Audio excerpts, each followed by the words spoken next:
Hey SpaceWatchers, this is Space Cafe Radio, your channel about trends, cool people and real conferences.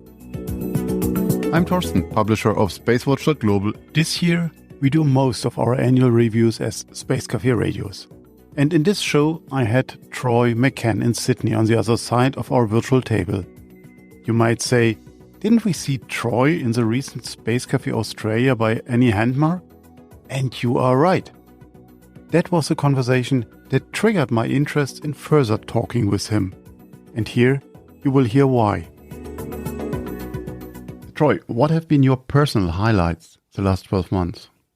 Ooh, okay. So personal highlights. It's a tricky one to answer because I can barely remember where the start of this year was and where the end of the last one was. Yeah, the easiest one for me to say would be we raised our first fund. We finished raising our first fund and we actually invested our first investments ourselves, invested by our mentors. These are like space founders from across the globe who are believing in the next generation of space founders that they are also going to help as well. So we started this feedback loop, this engine to hopefully accelerate humanity. I think that by far is the most exciting thing in my calendar and in my world. Tell us more about who's we. I think you're talking about moonshots, but make this 90-second elevator pitch for us. All right, please. So Moonshot, for those of you who don't know, Moonshot is an alliance of founders and space pioneers from all across the globe who are pulling their time and money together to help invest in and grow the next generation space startups, people with incredible, remarkable ideas about how we should use space to solve big problems and challenges here on Earth for us.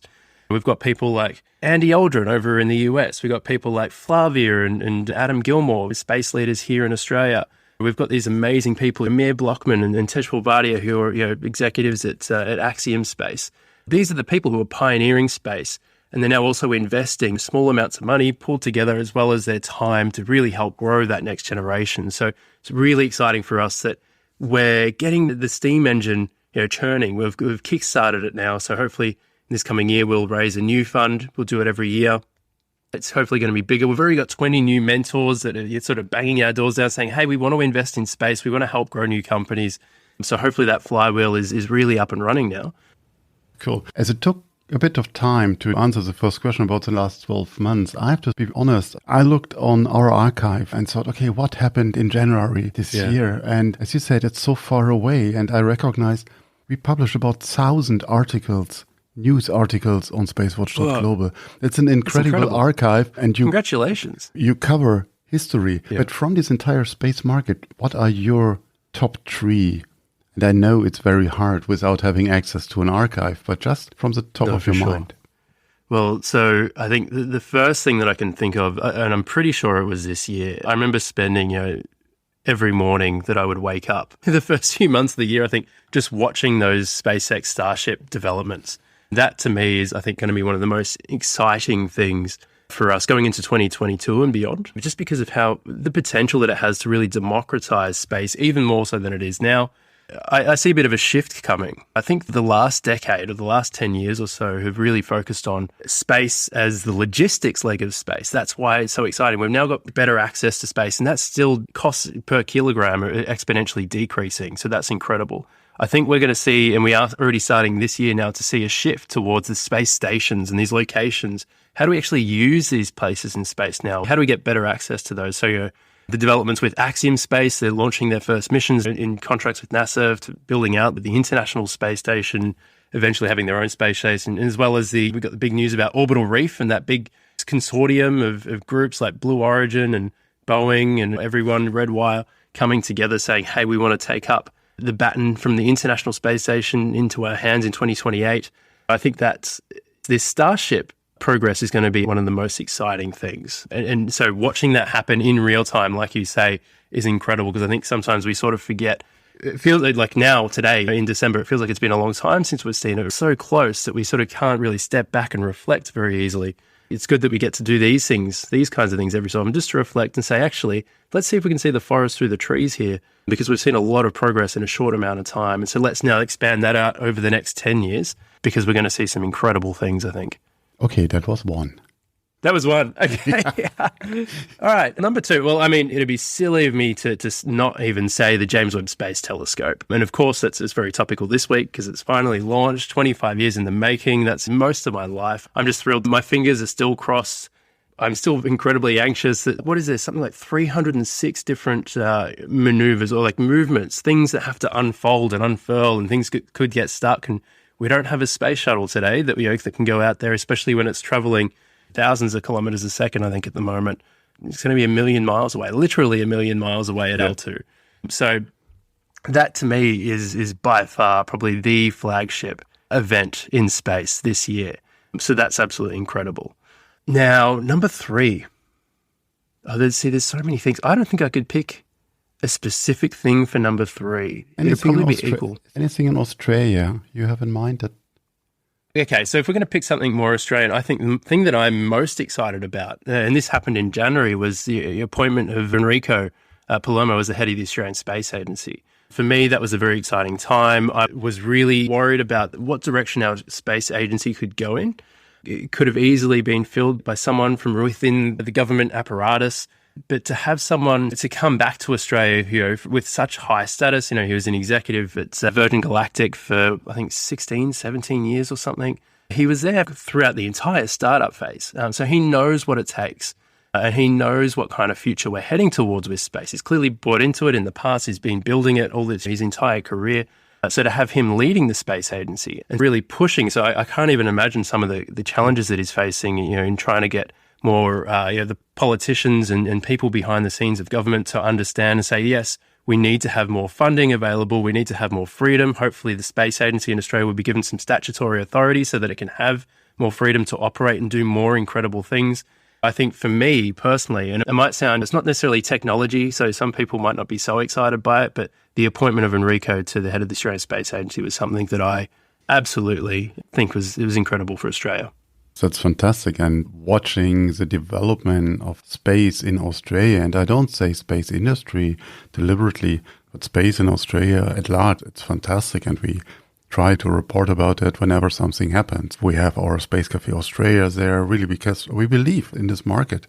But coming back to our interview, in your specific area, in space financing, space innovation, what touched you most?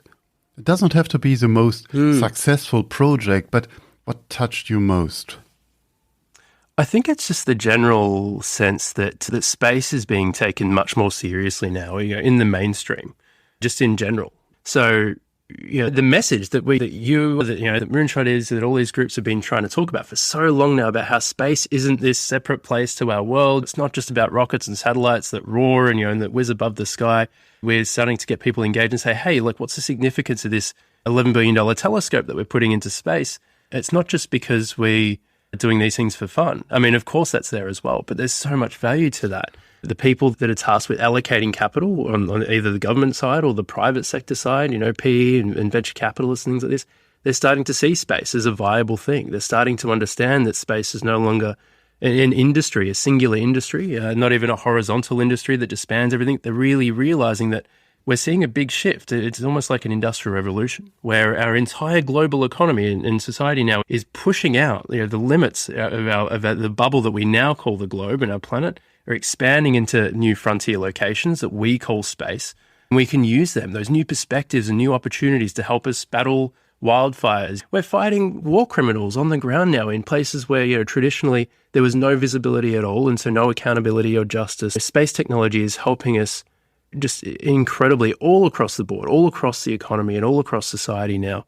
And that's being realized. And so more capital's coming into it. It's still quite cautious. There's still a lot to be done. But we're seeing the shift happening. And I think a lot of people remind me, every sort of 10, 15 years or so, there is a bit of a sort of a wave of space tech, private space tech sort of pushes. And so for me, this is the only one that I've been a part of. And so there is a bit of hesitation sometimes where people saying like, hey, just remember that this has happened before. It may not work out. But I think we're past that point this time. We've got the access. The costs are down so low that the economy is the one demanding that we make this progress now naturally. And so, yes, there's talk about whether we should go to the moon and Mars, and we are doing that. But space in terms of Earth orbit and the industrialization of that and the use of that, how do we use that to manufacture new medicines? How do we help to do research that can help us fight cancer and things like this? They're coming to the forefront of people's minds now. And I'm just getting an absolute kick as well on social media lately. I'm usually I think we were talking about this on the talk the other week. I'm really bad with social media usually, but I've been literally practicing and writing some posts about like Tide. If you're in the US, it's not a brand that I'm aware of, but Procter & Gamble have been making washing detergents. They're now experimenting, doing things with NASA. On the last SpaceX resupply mission, just launched some specially formulated detergent to see if we can start to say, well, rather than astronauts just throwing their clothes out of the hatch when they're done with it to be burned up in the atmosphere, what if we can help them work out how to wash that? And then how does that technology and those learnings come back to Earth to help us? Just talking about these things that people just have never even thought of and getting them to think about like, hey, okay, well, maybe in my role in whatever it is that I do, I can actually have something to do with space, or I feel like I've got a connection to it now, whereas before I wasn't a rocket scientist and that was the limit. That's all changing. Well said. What does the space industry needs most from your point of view? This one's an easy one because it's something I'm quite passionate about and really was the entire reason why I put Moonshot together in the first place all those years ago. And it's that I think that there needs to be more support at the earlier stages of the commercialization process. And even before commercialization, just the idea of how do we help more what we call at Moonshot operators, these incredible people that are going to be working within these startups or helping on the teams, but not necessarily the people that want to build a business. How do we help them get involved? How do we help all the ingredients come together so that we can have these people with remarkable ideas? And what are those remarkable ideas? And how do we give them a sandbox so that they can try, to fail, to invent, and then to succeed with executing on those ideas? That's the thing that's really, I think, still needs a lot of work. One of the things, I'm an internet child. I grew up on the internet. I think Wikipedia and early web forums and things like this, that's how I was raised. That's where I get a lot of my knowledge from. And so I saw the emergence ever since I was less than a couple of digits old of the progress of the internet from the time where there was only very little websites out there to get the whole like Web 1 and when Google search. I remember thinking like, I'm never going to use Google because I want to use La Vista or however you pronounced it. So back from then, and now I feel like we're on the verge of seeing the same thing happening with space tech. So for me, I'm like, I lived through from an early age this boom of this new cyber frontier and cyberspace. We used to call it, old term, but I think it's really suitable now. And as that infrastructure progressed, it meant that it became easier to develop websites. It became easier to have databases. It became easier to collect data, to have security. You can literally create a free website with a free web server yourself now on AWS or Google Cloud or Microsoft Azure within about 5 minutes. That used to be a multi-day job for several engineers back in the day. So I think what we're seeing now is the same thing happen with space, where space is becoming more accessible. With the basic metric that I think that we're seeing at the moment is cost per kilogram from Earth to orbit. Very soon that I think we're going to see some interesting metrics pop up around how we're actually going to use some of the stations in space, whether it's actually, the International Space Station or Orbital Reef or Axiom Station, whether it's even, there's a whole bunch of companies now popping up saying, hey, we're going to have like what I'll describe as like miniature space stations, little pods that we can send into space where they can experience microgravity or the vacuum of space. You can do something productive with that. We're going to try to get them to come and land. So it's almost like a hybrid between a space station and a reusable rocket or a reusable launch vehicle.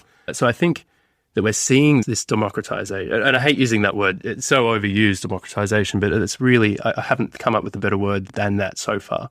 One of the great things that I think that we saw on the financial side of the internet and the web and the invention of the smartphone leading to apps and things like this over the last couple of decades was the emergence of venture capital. And there's a lot of negative things around that as well. But in general, the emergence of venture capital and just private seed investors, it's much easier to say, well, look, I've got capacity to invest a few $1,000s into this company, and that company then can go and raise from a few different investors that can help them grow that team.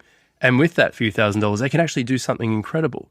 Now for your $25,000 to $50,000, you can build a space company. You can build some hardware on the ground and you can actually get it put into space for that amount of money. We really are on the edge of a Cambrian explosion, I think, of incredible space applications or space-derived applications anyway, just like we saw with the internet leading to the web, leading to the first incredible websites and apps on smartphones and things like this. Cool.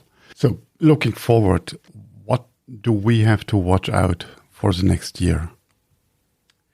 I think we're in a bit of a transition period. I think that there's going to be like I said, Starship, and we've got Rocket Lab that are doing their new vehicle, and we've got a whole bunch now. Like Astra have just been it's incredible just how fast paced, I think it was 5 years ago they started, I think I heard they were developing their vehicle from about 3 years ago.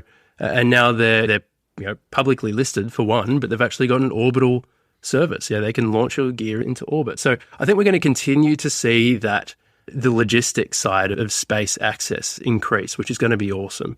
But for me, I think my excitement's starting now shift towards that, the space stations themselves. One of the exciting bits of news was Orbital Reef, and just seeing the progress that Axiom have been making. And like I said, we're at Moonshot, we're quite close with Axiom. In our monthly-ish newsletter, we advertise their jobs for them, and it's just incredible the amount of jobs that they're hiring each month is just increasing. I think it's like usually around the 200 mark at the moment. It's just great seeing that kind of growth. And I think that we're going to start seeing some more in-space manufacturing. I think that's going to be one of the first things. What are we going to use these space stations for? What are we going to do up there, whether it's in space for space or in space for Earth or in space for space, that'll lead to a business model that means that we can do something for Earth? I have actually got a little bit of inside information on something that all I'll say at the moment, I'm going to tease everybody and say, look, just watch this space, because I know there's a little bit of information, some news that's going to come out in the next couple of months or so about something very, very exciting on the in-space manufacturing front. And you probably already, if you've been following me on social media, you'll see that I've been posting more and more about in-space manufacturing, because I think that is where the killer app for space is going to come from. It's not going to be launch, and it's not going to be the space stations. It's not going to be about our access to space. It's going to be, what does space mean for us here on Earth? Absolutely. So watch this space. Cool. So sorry to tease. Last question, if you want to take that, is there somebody you say, that is my space personality 2021? There's no one person in particular. The only thing I'd say is, look, it's very easy to focus on the ones that are always in the news at the moment. Obviously, the top is Elon Musk. So no, I'm definitely not going to say that. I think he's doing some great stuff, but I think the really exciting thing is going to happen with the people that are thinking 5 years ahead, 10 years ahead. Okay, if I start a company today, based on the progress that's happening, what are the exciting things that could lead to? So for me, the personalities that I'm following most closely are the ones that we're working with at Moonshot, that we've invested in, that we're going to be investing in, all the way from our stage 1 programs to our stage 4 programs. We've got groups like that are developing energy grids for space, so that when you're on the moon, where you only get 14 days of power before all of a sudden you're in a 14-day lunar night and your equipment's going to freeze over, well, they can provide you with wireless energy so that you can keep your mission warm and keep it going without needing to have a radioactive thermal generator. We've got people that are developing these incredible abilities to more cheaply and easily and accessibly develop to build out your technology and to test it and evaluate your products here on Earth before you say, all right, I'm just going to put down this money and say, let's just shoot it into space and see how it goes. Because we know that there's a huge failure rate for that. So that to me is incredible. So watching these people like Kieran Blair from Being Systems and from and Justin Zipkin from Eternal Light over in Montreal in Canada, and all of the other great people that are at Moonshot that are just starting out, these are the people to watch, because this is where the next Elon Musk, the next Jeff Bezos, this is where they're going to come from. Cool. Thank you very much. No, thank you very much, Torsten. This has been fantastic. Thank you for listening today. If you want to stay on the pulse of space, visit our website, our mothership, at SpaceWatch.Global, and subscribe to our newsletters. But of course, don't forget to become a Space Watcher. I'm Torsten Kriening, CEO and publisher of SpaceWatch.Global, your independent perspective of space.